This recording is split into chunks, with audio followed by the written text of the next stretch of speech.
a podcast from producerpaul.co.uk. Insane in the membrane. You're good, Mike? I didn't know this was going to be visual. I mean, I'm fine with it. You know what? Great. You've got me as is. You know what? This is the best way. The thing is, if you're honest like this, there's nothing. They got nothing on you. Got nothing on me, mate. Nothing on you, mate. Nothing on me. You all right? You good? Really good. Yeah. Very. Yeah, good. Good. Yeah. I don't know what better word there is than good. Good seems to be the word. Nice. Have you been gigging? You been out? I have been gigging. I haven't rushed back. Have you rushed back? I did. We've had this conversation because we have actually gigged together. We have. Yes, we did Glee, didn't we? Yeah. We had a lovely time. That was a nice one. Really lovely time. I have actually. I have been flinging myself around, gigging wherever they'll have me. I go. Yeah. And I'm too scared to go. Like I'm too scared to go far. Yeah. I don't know why. I think like I'll go to Birmingham and then I won't get COVID. Oh, I see. But my God, I'm not going to Swansea. I'll definitely get COVID. Apologies to all of our Welsh listeners. Oh no, that's a complete dig at commuters. Yes, of course. Yeah. People on trains are the people who are spreading it, as far as I and my paranoia are concerned. They don't give a fuck. No one's wearing masks. Everyone's given up. Yeah. They've just given up. Yeah. The people who wore masks and defiantly wore masks, they don't wear masks anymore. No. And the thing is, it's because before we were inundated with information about the rise of the cases and this and that and that, but now we're not so much. Now we're being dazzled with all the other fucking the actual crimes of our government. It's people aren't taking any notice, and it's mad. This is the thing. And when our wonderful leaders, occasionally sort of hint that, by the way, numbers are rising. We're going to go back to, maybe mandatory masks on public transport. It's not going to happen. No. Because people have... but we did that. Even the good people, the people who clapped on a Thursday, yeah, but still couldn't actually give a fuck about keeping 2 meters away from you. But they did do a lovely clap. It was a good clap. Those people got, no, come on now, no, not this again. Oh, we've done this, like you said. We've done this. But I didn't die the last time. Yeah. I know. So, yes. So, yesterday. So, this week, I started off in Sheffield, and then I was further along in Yorkshire. I was at Cleckheaton. And then I ended up in Stockport yesterday. So, I was in Manchester yesterday for a bit. And every single piece of transport that I was on, people didn't give a fuck. No. And you're just sitting there do not give a fuck. No. Given up. But listen, on a much more positive note, it's amazing that you were just immediately off the top of your head, you could quote where you were. I cannot do that on the very best of days. Really? I can't just go, like, does this not happen to you as a comic? Go, oh, well, were you gigging last night? Where? And then you just go, I don't know. Like it was yesterday. I don't know. You're going to have to really give me time to think about this. Do you enjoy it still? That's the thing, regardless of the travelling. Right. Well, here's the twist. I enjoy it now. So it's not a case of enjoying it still, because I didn't enjoy it. I didn't enjoy it for years. I enjoyed doing my own solo shows, but those are quite rare. Yeah.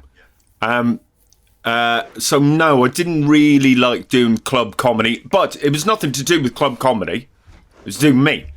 I hate my set. I hate it. Yeah. I think it's boring. and it's not funny. In fact, there's nothing worse than, this is how much I hated it.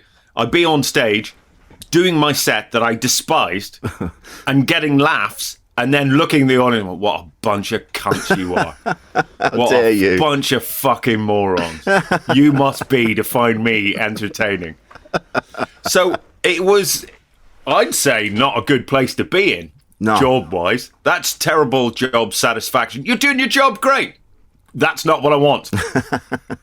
I don't want. If that's great, that's not what I want. But I said to you last time we went up, we were in Cardiff, and I said, "Oh no, it was after we were texting," and I did say to you that I found you intimidating before I knew you. When I first heard of you, knew you, I knew of you. I found you intimidating. And I mean, I don't know why, other than the fact that it could be a bit of a. I think snobby twat is really. It's not unfair, is it? It's not unfair to call me a snobby twat.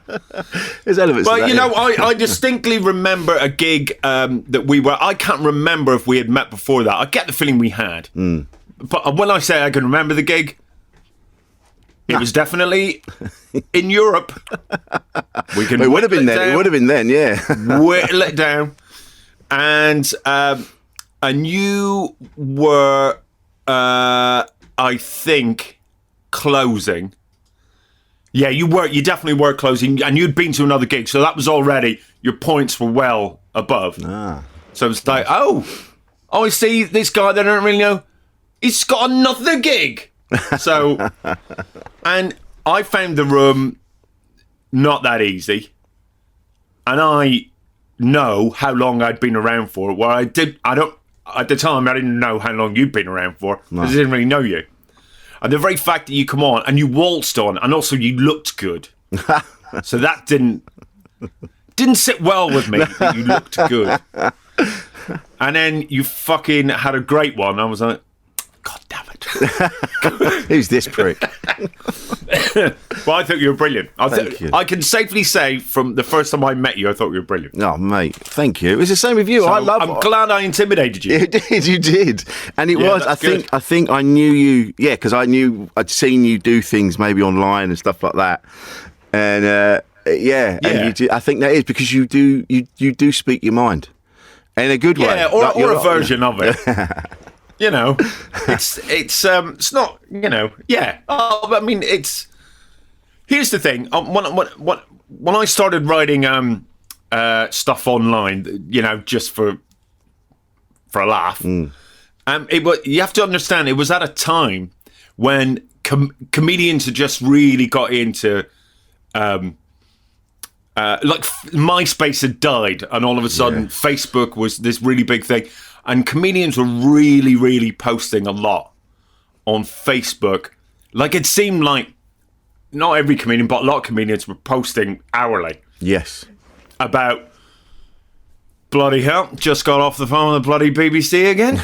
And it was just all, like it seemed their day was full of success.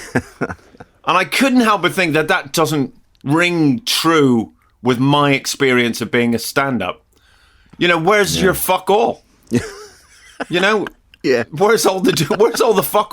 When do you do your fuck all? Because I know you do fuck all. So when do you do it? When do you stare out the kitchen window just into the garden? Right. When do you put your coat on and just stand in the living room? Go, do you know what? I should do something, but I don't know what it is. Just sitting there with one shoe on, just staring. I don't know. I'll go somewhere. No, they weren't doing anywhere because they were having meetings, and we know that that's not true. Yeah. So that was the only reason that I started sort of going, well, that's bollocks, isn't it? That's just not. And I don't really know. And look, I mean, we both know really, let's call them famous. I like to think of us as successful. Yeah. Successful. We're successful. Yeah. We might not be household names. Yet, but after this, do you know what? All it needs is one of us to blow our brains out on this. On this. Oh my God, that's in the spirit of this podcast. Yeah. That's totally in the spirit of this podcast. Oh God. So, and anyway, but we know these really famous comedians, and I believe their days are full because they sort of have to be. They do have to. I've got to do the breakfast radio show, and then a bit later on, I'm doing some other thing to plug my tour. I believe all that. Well, I don't believe, Dave Shit, who's been on the circuit for 8 months. I just don't believe that he is. I'm writing a drama for BBC Radio fucking Aberystwyth. You know, it just... I mean, we all could. Whether they get it, they see it or not, we could all see it. Yeah, okay, yeah, exactly. Oh, do you know what? I actually did do that. I realised so many people were bullshitting. That I did an Edinburgh preview in 2004 in Liverpool, and they kept asking me, "Can you give us some credits to put on the blurb?" And I went, "Like what?" And I went, "Well, you know, what have you done?" Well, I haven't done anything. well, your stand-up, yeah. So put that. Yeah, no, but we need something more. And I went, well, I was in Star Trek The Next Generation. They went, all right. And they put down star of Star Trek The Next Generation. You could have been. You could. Like, who would give a shit one way or the other? Because I don't think Star Trek fans are the kind of people that go, really? I don't remember. They fucking know. Yeah. You know, they know Star Trek fans aren't ever, you know, a bit not sure of things. Yeah. Like you could have said something like you're in Quantum Leap or something like that. You were like yeah, maybe. Yeah. Star Trek. So, I mean, if you are just starting out in comedy, actually, I take back everything. I'm just fucking lie your arse off. Just lie your arse off. Yeah. Nobody looks it up. No one cares. I was in every shot of Schindler's List. Oh fuck! I've said it. And if you watch that film, and if you don't remember, mate, then you clearly haven't watched it. You didn't watch it properly. No, you didn't watch it properly. Jesus Christ! I'm right beside the little kid looking up from the toilet. Oh my God! But what was lovely though? What I remember thinking, there is a different side to you, and that was sadly when Jerk passed away. Yeah, your wonderful dog, and you were so bereft. There she is. There she is. Yes, I mean, yeah, that's. But here's the thing: I never really thought of myself as a mourner. I'm not saying I don't have that ability, but I'm saying that I always thought when it came to sort of the public world, which is the world now, you know, because everything that we feel, we write about it and we put it out for everyone to see. I never ever thought that I'd be that person that goes, "Oh, I'm sad," and I think part of that is to do with being a comedian. Yeah, because I just think, do you know what? We've got one fucking job. Yeah, and it is not to be a fucking downer. But then life is a downer. So you know, and I like to think that we laugh at that, and I like to think also I laughed at my own mourning of my dog, which. Trust me, 5 years later, I'm still at Queen Victoria levels of grief. Oh, mate. I mean, you know, I would wear black every day. Yeah. Hang on, really? I practically just say. Anyway, but yeah, it was. You know, I've never had anyone die on me. You know, I've had, you know, well, my grandparents are dead, but I didn't have to pick up their shit. No. You know, I never had to look. I never had to kiss Boo Boo on my granddad's paw, and I'm glad of that. So, can you imagine? It would have turned a corner for me and my granddad if he had gone kiss Boo Boo. But I did kiss Boo Boo on my dog's paw, and you know, and it's just something about the daily caring. Once it's gone, you go, oh God. And of course, I'm not a believer in anything that isn't solid life existence. Yeah. I don't believe in any higher power. I don't believe in anything. I don't believe in ghosts. I believe once you're dead, you're dead. Yeah. That didn't stop me from constantly going, I hope Jerk's all right. Wherever she is. And even going, hope whoever's looking after her knows she doesn't like this. And she doesn't like that. So I'm very rational. And the entire experience was 100% irrational. Yeah. I spent my days right after she died going on the dog walk. Oh, really? I went on the dog walk without a dog, and the dog walk got longer and longer as the days went by. Yeah. And I remember one day I went, right, I'm going to go for a walk. I won't go the normal dog walk. Do you know what I'm going to do? I'm going to go to the pub. I'll walk to the pub. So that means I'm not being that lazy. Yes, I am going to the pub, but at least I'm walking to the pub. Those are two good things, and I'm clearly in a mentally healthy place. I'm going to drink on my own, but I'm going to walk there. That'd be great. Anyway, I walked to the pub. There just so happens that the pub was 17 and a half miles away. Oh, my God. Yeah. I totally did a very slow Forrest Gump. Just kept walking. Just kept walking. And I walked past pub after... Not that pub. Not that pub. Really? Not that pub. Then I got to a pub that was 17 and a half miles. It wasn't 17 and a half miles away, but it was 17 and a half miles of a walk. Right, well, there and back. Of me walking around. Oh, wow. Yeah. You just couldn't... I can't help but think that,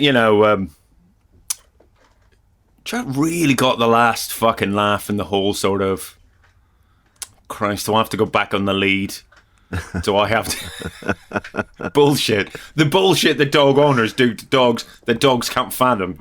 Yeah. I broke your brain. Yeah, you did. Enjoy your lonely walk. Yeah, so that is... I think that's my redeeming feature, Rich, and I'm hoping that's what point you were trying to get to. Yes, I could be a right bastard online, and I'm quite happy to be that. But the flip side is, if you even so much as say a bad word about a duck, I'm furious. Because hurting animals is not on the agenda when it comes to me at all. No, unless you're a vegan, aren't you? Bloody right, mate. Yeah. I'd be more vegan if I could. How could you be more vegan? Become an animal. I don't know. If they can prove apples whistle somehow, then they're out.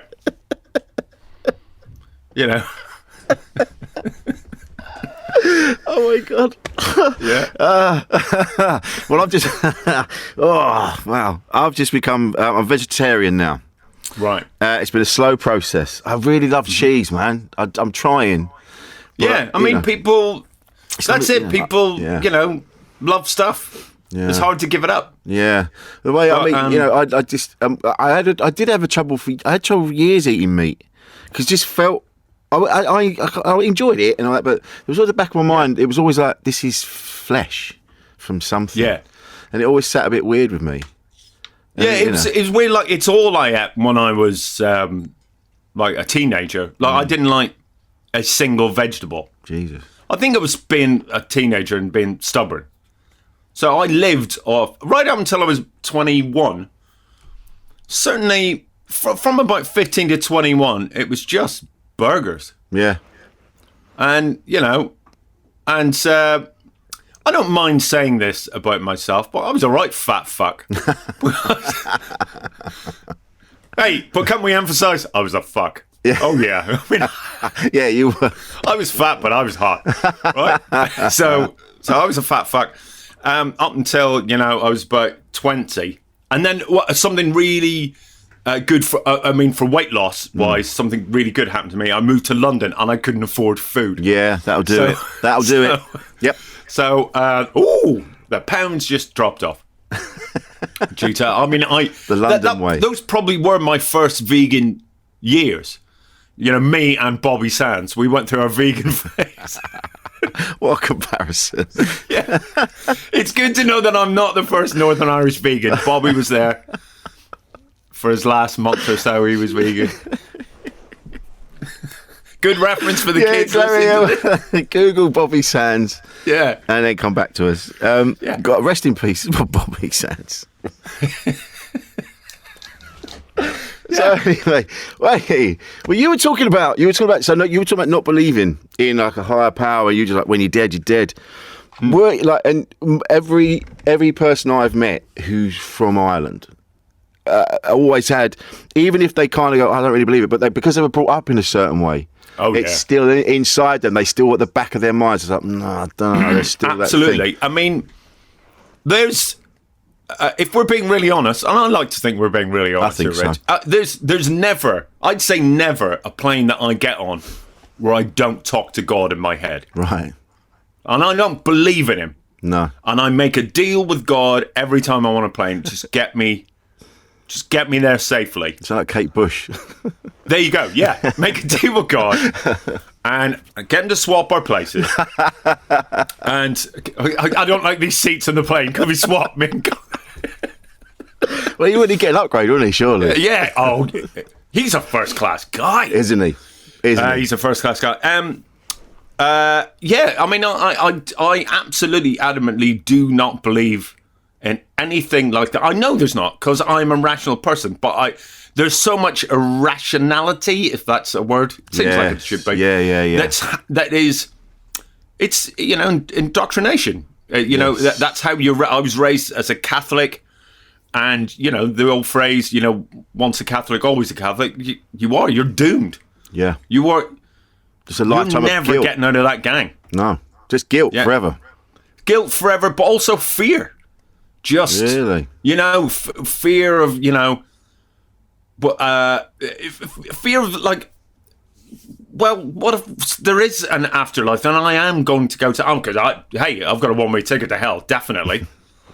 I don't think they do return to the afterlife anyway. Yeah, I don't think. No, this is not for me. This is not for me. It is generally a one-way ticket.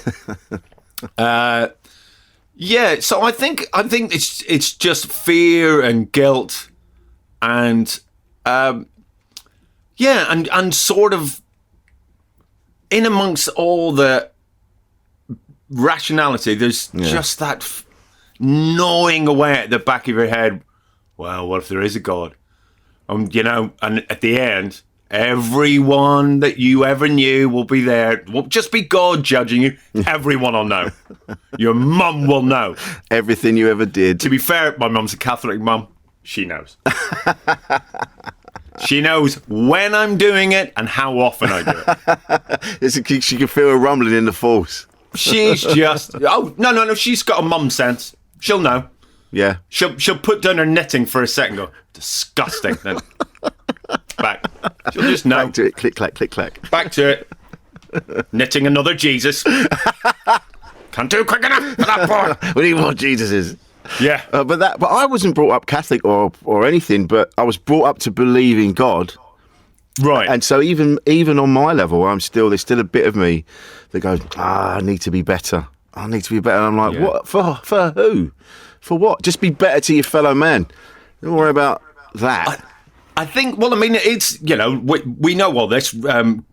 God is just a way of policing people. Yes. And that is what's missing.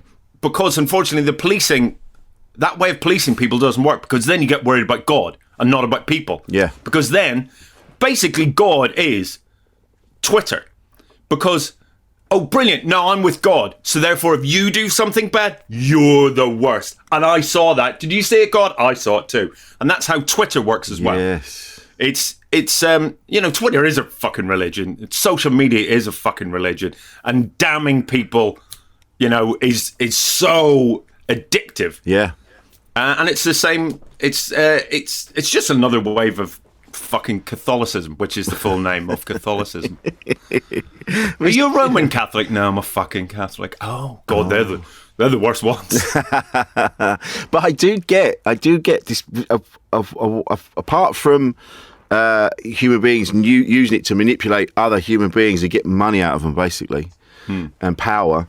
Yeah. I do see there are people that love being a part of the community, and it gives them that.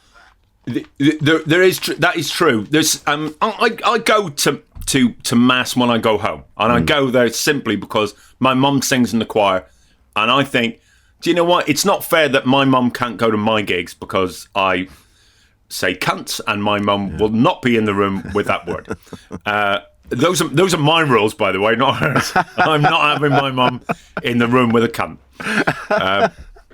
You make up your own joke with that. Anyway, but I go to mass, and it's my mum singing. That's her gig. I'll go to her gig. But as much as I think it's fucking moronic, right? It's also you can't knock. Some people are just getting together. Yeah. And then afterwards, people stand around and they talk, or they go on coffee and they don't go off to a coffee and go, hey, wasn't God great today? No, they talk about themselves. They talk about each other. That's God might not be happy with this, but he's a really small part of the church. He is actually, yeah. The church community, anyway. Yeah. I mean, maybe the running of the church, he's a bit yappier, but He's like Ronald McDonald. He's kind of there, but it's not really anything to do with him. He's there, and yet you just don't see him as much.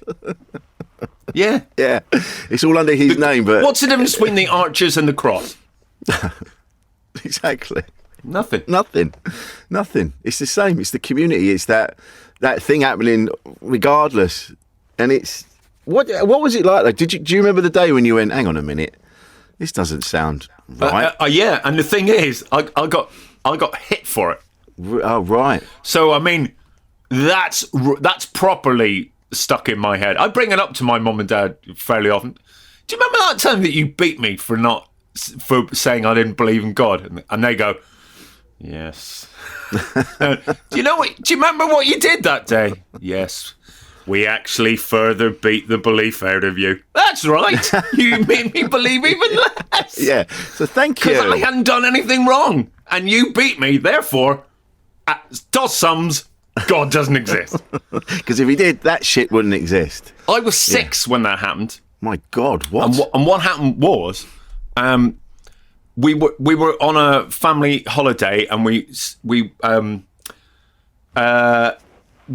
going to see some, like, I don't know, fucking Catholic ruins. You know, my mum loves a dilapidated church. Yeah. You know, and no matter what's happened to the church, you can go, oh yeah, well, it's just been there for hundreds of years, so it's collapsed. But my mum would go, yeah, the English burnt that down. No, they didn't. They didn't. It just marauding. Yeah. But anyway, we went, and there was all these, Celtic crosses, the old Celtic crosses, and we were told by this guy, and go, oh, these predate the birth of Christ by something like 3,000 years. I can't remember the amount of time, but it was a fuck of a long time before Jesus. And I went, but it's the cross. And I went, yeah, that's right. And I went, but Jesus was on the cross. Yeah, that's it. Yeah. But this is 3,000 years older. Yeah. No, yeah. And I went, is Jesus not real then? Boom! That was it. What? Oh, and that's when they kicked the shit out of you. And then they put a bag on my head, put me in the boot of the car, drove me to Lourdes, and went, drink all of that. I drink the river. I did drink the entire pool at Lourdes. But because I've never been to Belfast. I've been to Ireland.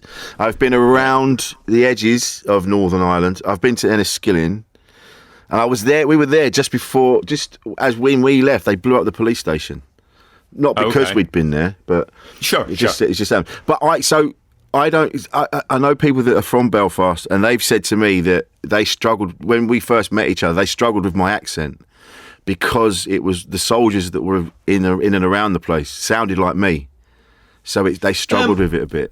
And it's sort of not going to Belfast. And I know this is stupid and I'm just dealing with stereotypes and things like that, but I just think Belfast is just Jesus, God, Jesus, God, Jesus, God, constantly. And I know it isn't, but that's what he thinks. That's what he seems like to me, having not been.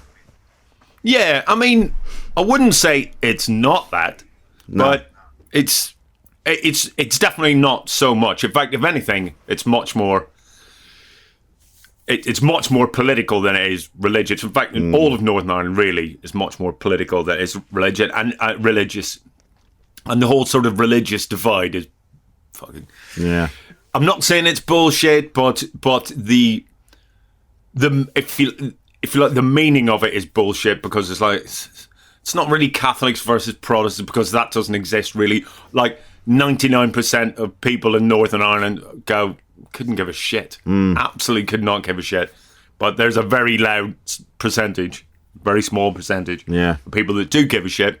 But within that, it's not Catholics versus Protestants. It's much more British versus Irish, as I'm sure you know. But I don't know. It's I didn't really have that problem hearing English accents when when I lived in Northern Ireland. I mean, obviously, I don't have a problem with the name because Yeah.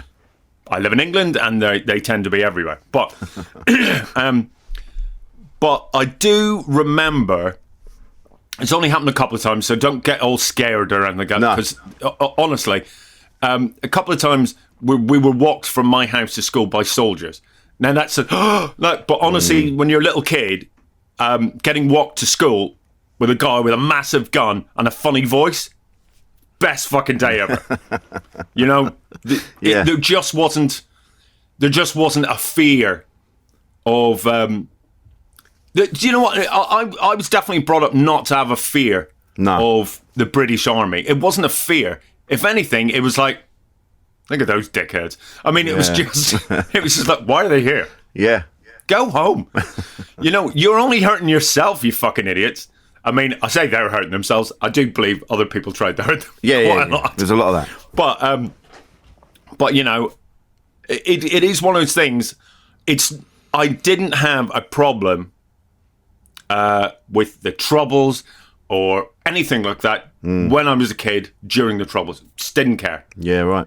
And then sometime in, I'd say, my early 40s, I went, God, that was all really fucking wrong. Yeah. It was really wrong.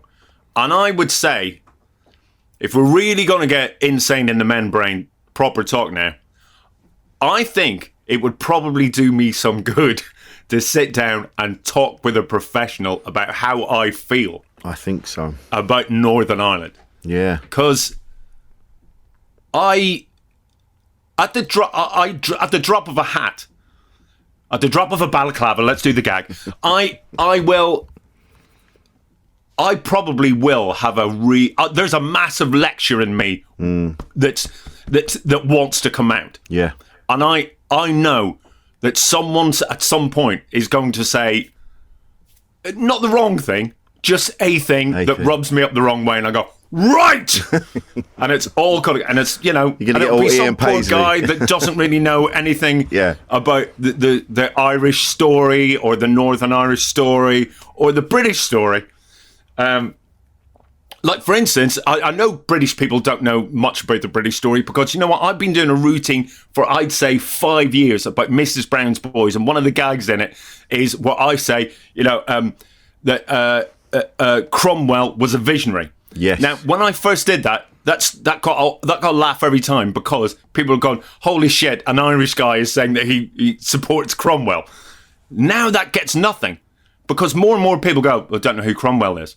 So Well, I knew about Cromwell, but I didn't know the connection, and it literally only because of your joke. Really? Did I find out about that? Yeah. There you go. So I think in a weird way, and hopefully we get on to gags after this. Mm-hmm. I think in a weird way that Mrs. Brown's Boys routine is really hard for me to drop. One, fucking funny. Two, it is because I think there is something. I almost said lethargic. It could be lethargic. There's something. There's a lethargy. Do you mean? Sorry? Do you mean there's a lethargy? Is that what No. you're saying? I didn't mean to say lethargic at all. I There's see. something Sorry. therapeutic. Yes. Total opposite. Of saying those actual words out loud. Yeah. About, you know, how little even on TV a lot of the time Irish people are appreciated. Because it's like, oh, you like Mrs. Brown's Boys because we're all laughing at the fucking paddies. Is that it? Is that where we still fucking are? Got you. And that is my way of holding back the lecture that's in me, that's waiting to fucking come out. A catharsism. Cathartic. Exactly. Yeah. That's exactly it. It's don't the blame big wooden bolt that's keeping those doors fucking closed. Maybe this is it. Maybe this is the key. This is it now. Who knows? It could come out. But this is the thing. Growing up, it was the Englishman, Irishman, Scotsman jokes were everywhere. Yeah. And you didn't, and everybody told them with just gay abandon. It was just everywhere, and you didn't even think about it. It was until later on, and you go, yeah, shit. I remember I got pulled up on it years and years ago when I was in my early 20s, and someone said, mate, and I went, shit, yeah, I hadn't thought about that, and I got this big lecture about why it was not good and it was terrible I didn't think about it. I didn't think about it at all. Yeah. It just didn't occur to me. Yeah. It was like, I'm only telling a joke. Yeah. No, you're saying that a whole race of people are thick. Well, unfortunately, I grew up with those jokes as well. How did that feel? It was normal, absolutely normal. Right? Two Irish men go into a pub. Was it me and my dad? Did we have a nice time? No, it's far worse than that. That's basically how every joke was. But yeah, but they were normal. Like my family, certainly my parents would go, "Oh, I've heard a brilliant one, Michael. Heard a brilliant one," and it was always a stupid Paddy doing a stupid thing. Really? And it was always the English guy the English guy got off scot-free. Every single time. Every fucking time. Cunts. But then then the English guy became the bad guy in all the movies. Yeah, that's true. Which was quite a turnaround.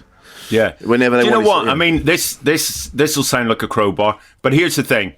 I've got a book, but it doesn't matter. We're not plugging the book. This is what I'm talking about. No, we are, though. We're going to do that. Yeah. Oh, okay. But see for the audio book of it, every single time I actually say this in the audio book. You might have noticed every single time that I do a bad guy's voice, I do it in an English accent. And that's because it's accurate. Yeah. So we're the ones that have been barreling around the world, fucking it all up. So of course we're the bad guys. You're all villains. All of us. All of you. Every morning when we're having our cereal, we're just plotting and scheming for the next thing. The lot of you. Yeah. Hugh Laurie, cunt. David Attenborough, cunt. All of you. Plotting and scheming. Not a decent one. Daniel Radcliffe, I'll let him go. But even my accent to other ears, especially in America, they do think I'm really well spoken. Yeah. And they're like, oh, no, no, absolutely not. Absolutely not. Yeah, because I remember Lee Mack being on Would I Lie to You, talking about being an American, everyone thinking he was posh. He was like, is that true, Lee? Are you doing another one of the lies? Yeah, it's true, though. It is true. Yeah. They all, we're all evil. Everybody, every comedian I've seen that doesn't. Bill Burr's got this whole bit where he's talking about the group, the Bilderberg group, and that's a British accent that he does. Right? Does he? Yeah. Have we all had our fun? Well, how do you feel about that? I'm now in charge of the podcast. Right. Yeah. Okay. Yeah. How do you feel about? Because let me make this very clear. I do not think that about England at all. No.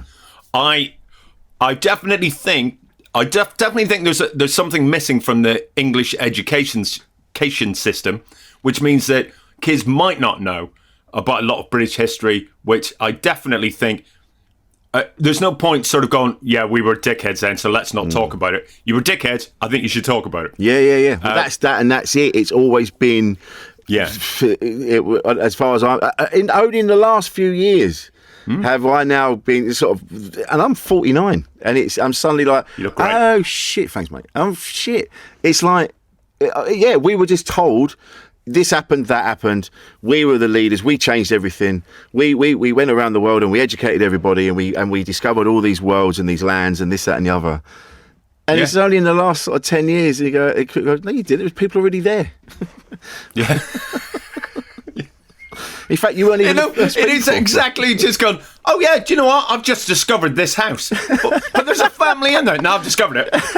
Yeah. This is my house now. Yeah, I discovered it. Yeah, I just smashed the door in. Discovered it. It's true though, isn't it? And it's exactly how it was. And there's a great bit in the book Street Fighting Man, and it's actually a bit from a play. And it says that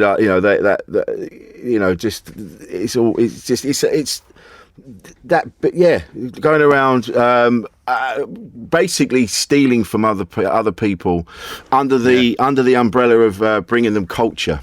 We were educating them. We were these savages. Well, doesn't that to a degree? Doesn't that somewhat still happen? I mean, certainly like. Religious missionaries always seem really weird to me. And that still goes on, right? Yeah, well, look at that bloke that went to that island. Is it Sentinel Island, or whatever it is? Right. And they've got the people that live on the island. They're untouched by us. They live on Right. this island, and he went there, and the authorities have said, "Do not go there. Nobody go there." Yeah. Because they've got their own rules, their own thing going on, and he got killed. Sure. And you're like, yeah, so that was it. That was another version of him going Right. to educate the savages. And you're like, Oh, God. Also, it's quite a depressing sort of thought that really there is somewhere that's so untouched by the progressive world. I love the idea of an entire, race of people have gone, no, I'm stepping out. Yeah. We're out of this. And then all of a sudden, after, decades or hundreds of years of being really peaceful and being together and having a brilliant community, a guy comes along with a Bible and goes, I've got great news. You're all going to burn in hell. well, we're going to kill you then. Oh, thanks for letting us know. Yeah, it's a sin that you're alive. You shouldn't even be here. Yeah. And that's the thing with Catholicism. It's like, it's guilt from day one. Oh, fuck yeah. How are you supposed to... to... I know exactly. You have sinned the moment you're born. So what I'm saying is, to newborn babies, you might as well sin. Yeah, you might as well get it out. Yeah, do Just it. come out of the womb. Yeah. Do it in there. Sin while you're in there. Come out of the womb, immediately start swearing. Just throw a brick through a window, whatever you can get your hands on, fuck things up because you've already been judged. Yeah. It's absurd. When you break it down to that, you go, that's ridiculous. Everything's fucking absurd. All things about religion. Right, here's the thing. Here's what... Right, I have to word this very carefully. But here's what I can't get my head around. Respect for people's religious beliefs. Right. That's a phrase I can't get my head around. Understanding and tolerance of people's religious beliefs. I'm all for that. I tolerate people. Respect? No. You will get zero respect because it's fucking stupid. All of it. But if that's what you believe in, well, that's fine. I'm not going to stop you. Yeah. Good. Are you happy? Fine. Then believe the lunacy that you want to believe. That absolutely not one grain of evidence at all. But how can you even think? Like, go, no, you should respect that. How? Yeah. How can I respect that you believe something that has nothing going for it and it is magic? Yeah. I believe in magic. And the fact that there was different versions of it. So that was something else that I was talking to someone years ago, and she said to me, and she was like, yeah, well, there's no. She goes, there's not loads of gods, because it's just the one God. It's just we believe different versions. Right. And I went, oh, okay. So it's the same thing, but a different version. So they're not like side by side. I had it in my head. They're all up there side by side, kind of jostling for position. Producer Paul said it brilliantly. He said it's like when your phone contract is up, just as you're about to die, you go, like, you find out which is the best place to buy a new phone, which company to go with. Yeah. So it's like religion. Like when you're about to die, you pick the best one. So who's got the best deals? Yeah. And exactly. Yeah. And it just sounds, because some religions don't have a hell. Right. So why would you even go to one that does? Yeah, why would you do that? You just, believe in a good one. Yeah. Yeah. If there's one that goes, there's no hell, there's only Centre Parks. Yeah. Go what? It's going to be lovely. Why would you go anywhere Really else? nice temperature all year round. But some people, they feel they should be punished. They're like, yes, I have. Like they believe in that. They go, yeah, I'm not the version of myself that God needs me to be. So I should be punished. You're like, fucking hell, chill out, Do you? man. I mean, keep in mind that I have said to you that that I still talk to God occasionally when I'm on a plane. Yeah. So there must be something in there. So keep that in mind. Yeah. But do you remember how you were when you believed in God? Yes. Because I remember how I was when I believed in... this is so weird. I believed in religion more than I believed in God. Right. I believed in Catholicism more than I believed in God. So I definitely... I was a much stricter person.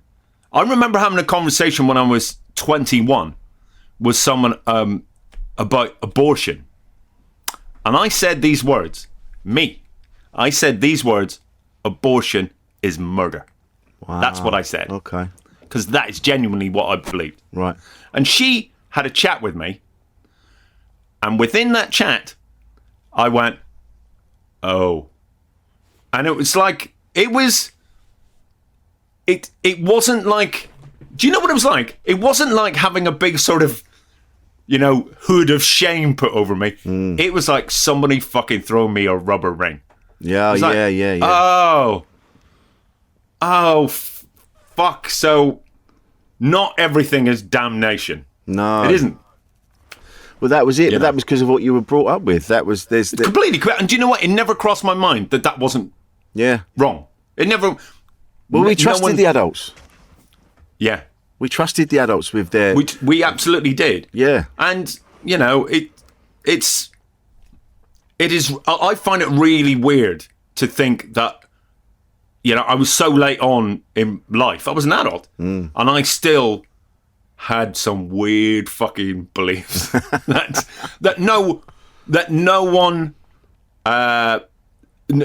who was an adult should have any of these beliefs.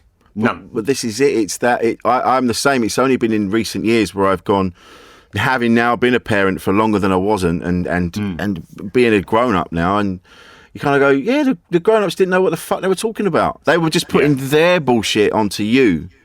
Yeah, they were going. This is what, because they didn't. I don't think their generation, the generation before us, I don't think they really had. They weren't really questioning things as much as we do. No. I mean, I find it. I find it really interesting to hear my parents' views on society. Yeah. Now, because they're not the views that I grew up with. My mum and dad are very sort of like, oh, I don't know why people have such a problem with gay people. You definitely used to. Yeah. But, what I'm saying is they went through the same thing as me. Yeah. Someone clearly must have said something to either my mum or my dad, or they read something, or, there's no way either of them just had this moment of going, do you know what, I've had a think. Yeah. Someone had to have gone, someone or something had to have gone, I think this is a much more viable option. Yeah. To think of people as people rather than weird, bizarre enemies of our society. And that's the thing as well. I just feel, you can believe what you want, like you said, but it's when they it's when they talk to you like you're wrong.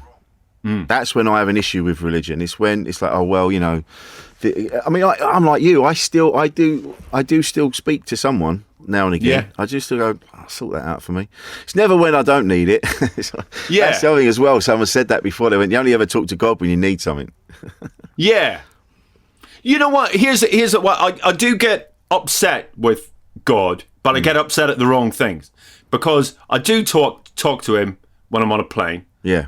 And although he's never, even though I've asked him, he's never let me win the lottery. No. And I've bought, I don't know, 10 lottery tickets in my life. I go, fuck's sake. Is this really fucking hurting you? Making me a millionaire? Is this, what is that ruining? If I was a wealthy man, right? It was, it's why is this upsetting anything? Yeah, just say, just tick the box. And yet, I don't get really thankful when that plane lands. No. In fact, I forget God exists. Yeah, I forgot I even spoke to him. I forget God exists because he doesn't exist. He doesn't exist, and I know he doesn't exist, and I'm rational. But I'm also really scared. I did it the other day. I bought a lottery ticket. And Did you? And I was in my head. I'm going, look, I don't even want all of it. I just want a bit. And then I'll sort this. I'll sort this person out, that person out. That's what I was doing. That's the first thing you think in your head. Do you know what? Do you know why I want to win? So I can help others. Yeah. And have a big fuck off house. Why should I not get a treat? but I'll help others first. Yeah. Oh, yeah. As I'm waiting for the paperwork to go through on my massive house, I'll help everybody else out as well. That's what I'll do. That's what I'm going to do. So just tick that box that says, yes, Rich is going to win the lottery. Just do that for me. I don't know. Like, I'd say that's more proof that he doesn't exist. Because there's no way we're ruining his eternal plan. No.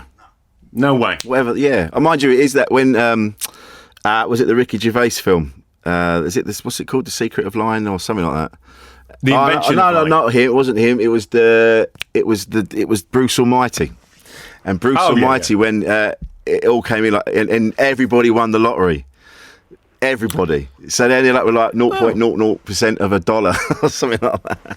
Yeah, I wouldn't like that. No, I don't want everyone to win it. That's like that year that we all won the Edinburgh Prize. Fuck off. Yeah, I don't want that. No, don't want it. I want everyone to look at me like the winner I am, not the winner we are. They say, me, and then I will decide who gets help after that. Do you know what? If I just win the Edinburgh Award, I'll make sure these up-and-coming comedians, I'll put them in my telly series. Yes, yeah. Oh, I do want a telly series as well, God. I want that as well. Mate, are you... Have you heard the song, What the Hell Is It This Time by Sparks? No.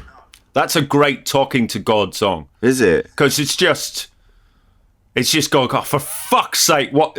I mean, the constant voices that God is hearing. It's gone... Really? Right, yeah. You can't sort that out yourself. Which I suppose is what Bruce Almighty is about, really. It was, yeah. You can hear at one point just the voices. And you're like, that must be. Yeah. They go, yeah, but God is everywhere. God is listening. God is this. You go, well, that doesn't even make sense because that's that there. I mean, anyone listening and you're religious, that's up to you. And I respect it, but. I can't. It doesn't make sense to me. But logically, he's got to miss some stuff. Yeah, like us winning the lottery. Yeah, maybe he's got a filter. He's got a filter on, and there's like with Twitter, you can mute certain words. So he's muted lottery. He's bingo. Yeah, that's true. God, I never really thought of God with a filter. Yeah. Gone. No. Sick of that. No. It's got, and all the people that go, I want world peace. He's like, he just puts that on the pile with the others. He's like, yeah, I should get to that at some point. Because I imagine God has his days where he's like, he's stacking up. I just can't be bothered with this fucking admin. But maybe he's also gone, do you know what? I'm not the person who fucking started the whole world war thing. I just gave you the planet. Yeah, that's true, actually. Yeah, that's for you to so sort maybe, the world peace thing, you sort that. And then I'll let one of you win the lottery. But no one you ever know. Nah. Well, no. Yeah, it's not weird. I don't know anyone that's won the lottery. No, I've met someone that has. I used to deliver. Oh, have you? I used to deliver bedroom furniture, and we delivered a posh bed to this new house in Bickley in Bromley, where I used to live. And they said the young girl and her grandma said, "Yeah, we won the lottery and bought this house, and now we're filling it with furniture and." And I've met someone that has, so I know it's not a complete scam.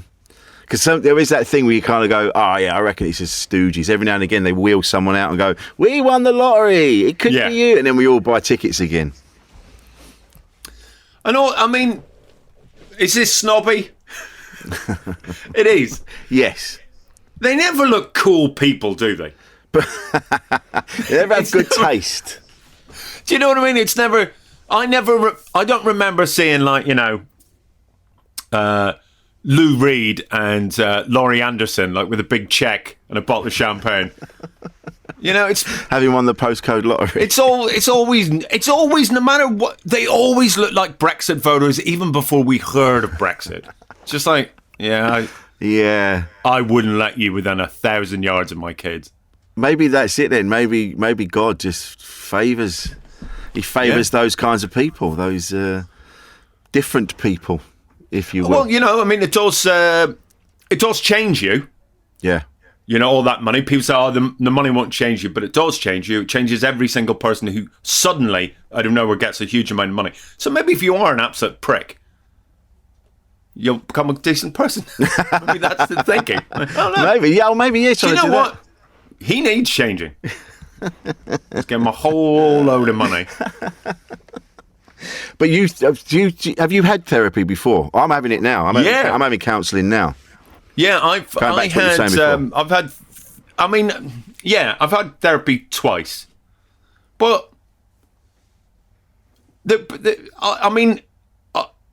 I definitely needed it once, and the second time, I know that my therapist.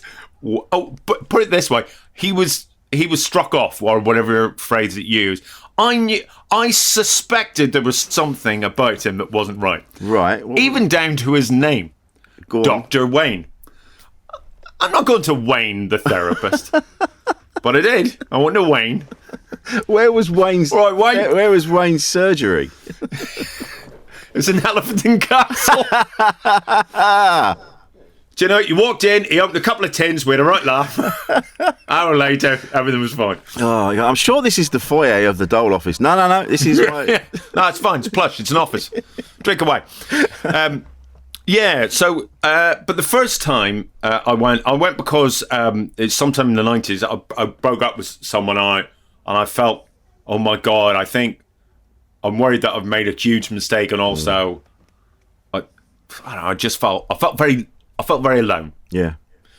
And but it was a really interesting experience because after a few weeks of talking to a therapist, I think they said something you're not really supposed to say. But I was really glad they said it. They just went, your partner sounds terrible. Oh my God.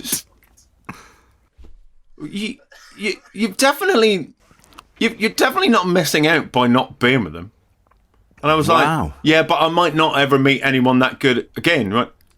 Oh, I doubt you'll meet anyone that bad again. What? Well, that is true.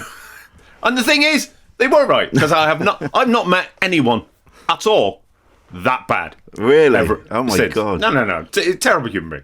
That's funny actually, because when I had therapy, I had a counsellor, and when I was telling him my love life, and he said the same thing. The person that I'd started to see, and he said, I think you should stop seeing them.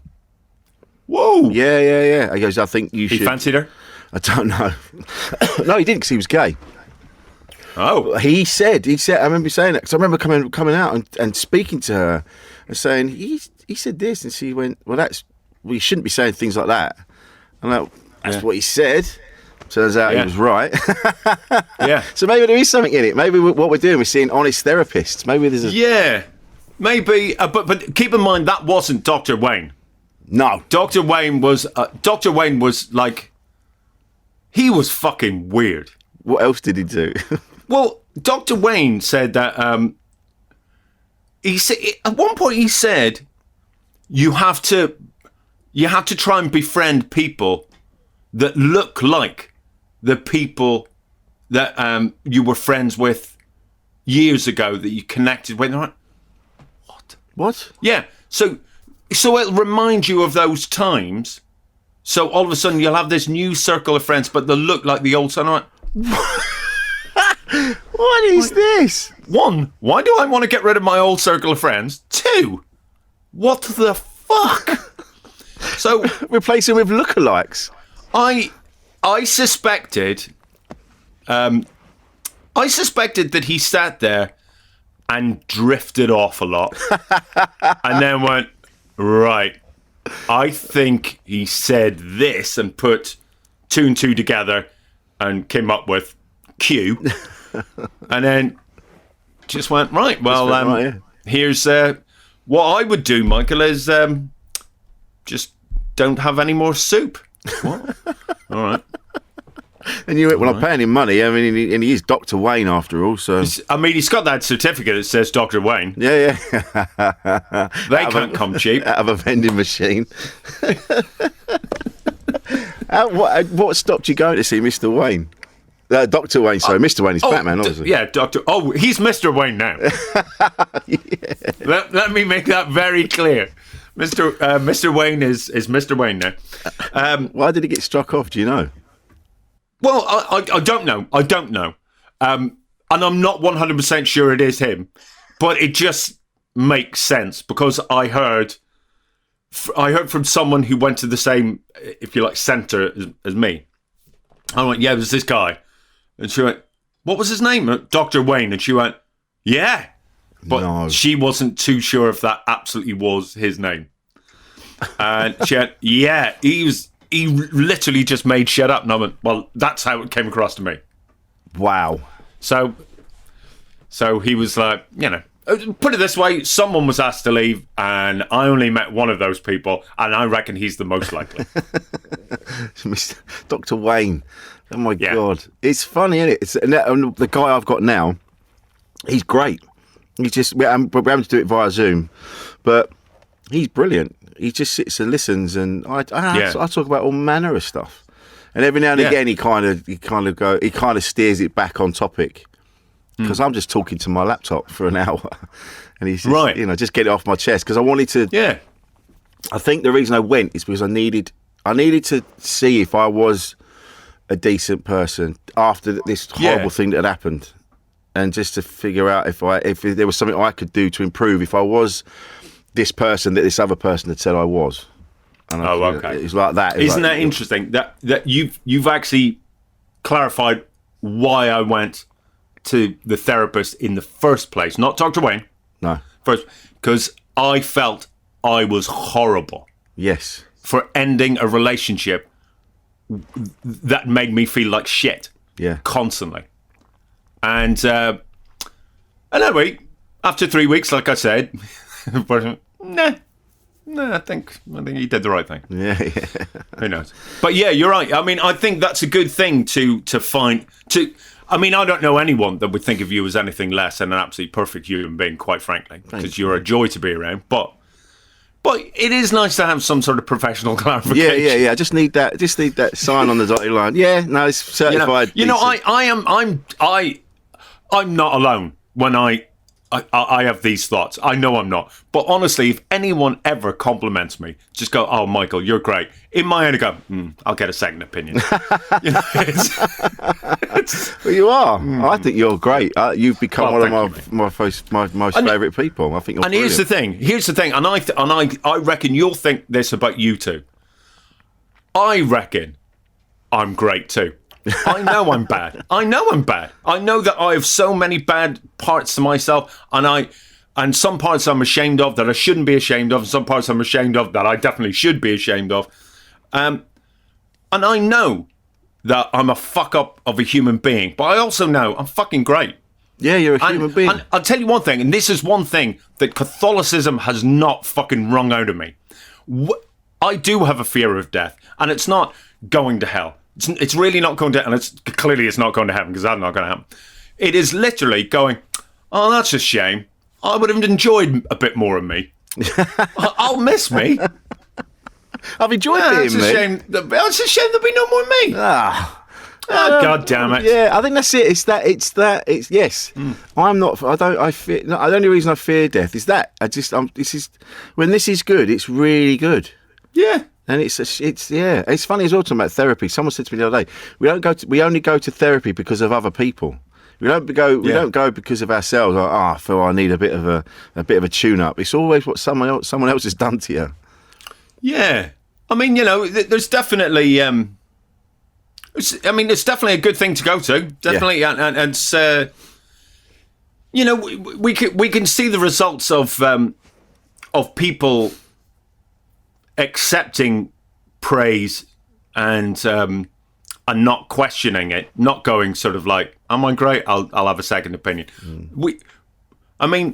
If you want to go straight top of the field, if we look at, Donald Trump, and you mustn't look directly at Donald Trump. You mustn't look directly at him because you will be sick. But there's a guy that you just go, oh my God, when you hear negative things said about yourself, you hear them as positive. Yeah. Like, he never questions anything about him. He only questions things about everyone else. And fuck me, I'd love to have his money. I mean, I hear he's in debt, but I'd like to have his pretend money. But I don't know if I could possibly handle being. It's not even confident. It's deluded, isn't it? It is deluded. Be that yes. deluded. Yeah. Because you've got to work on that day in, day out, day in, day out. At least I could pop a film on and go, oh, brilliant. I can forget about being shit for 2 hours. Whereas, like Donald Trump will put a film on, like he'll watch John Wick and go, I could beat him. Why am I not in He won't even this? be able to enjoy a film. It's true. It's true. But that's the thing with delusion, and I know people that are that and have been that. It's something clicks in them, and they become. It's not. They don't even need to work at it. It just is. They're just their complete outlook is like, well, yeah, of course I should be the ruler of the world. I just should. Which brings us back full circle to how I started writing online, because I saw comedians going, what the fuck are you doing? How are you this deluded?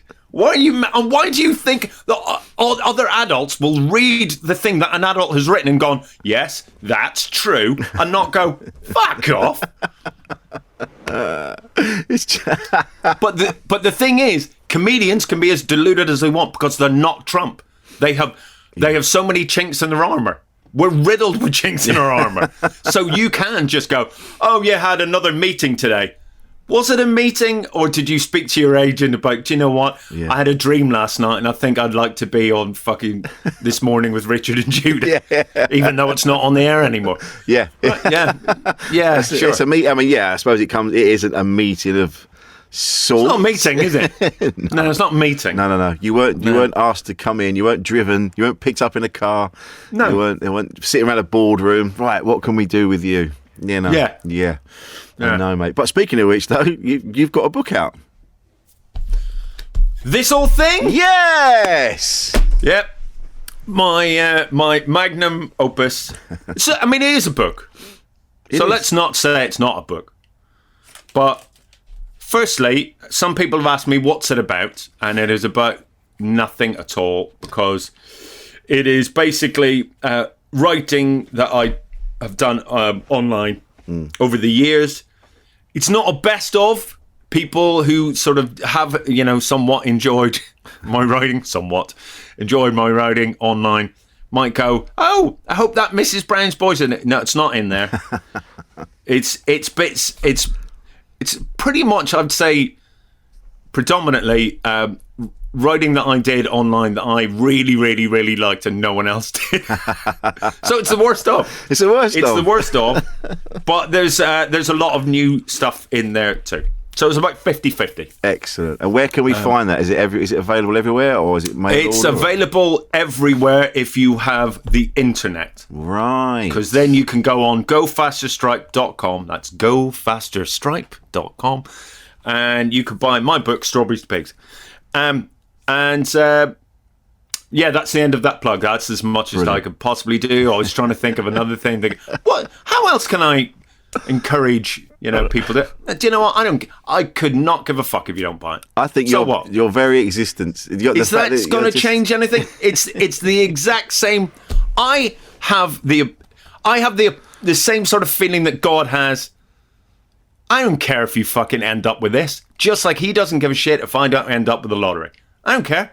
I know that this book will enrich your life, but whether you get it or not, couldn't give a shit. It's on you, innit? I am the god of my own book. Oh my God, Michael, this has been brilliant. What a way to finish. And we can find you online as well on Twitter and that. Oh, sure. Yeah. I mean, you can find anyone online. Yeah, we'll find you online. You don't have to find me.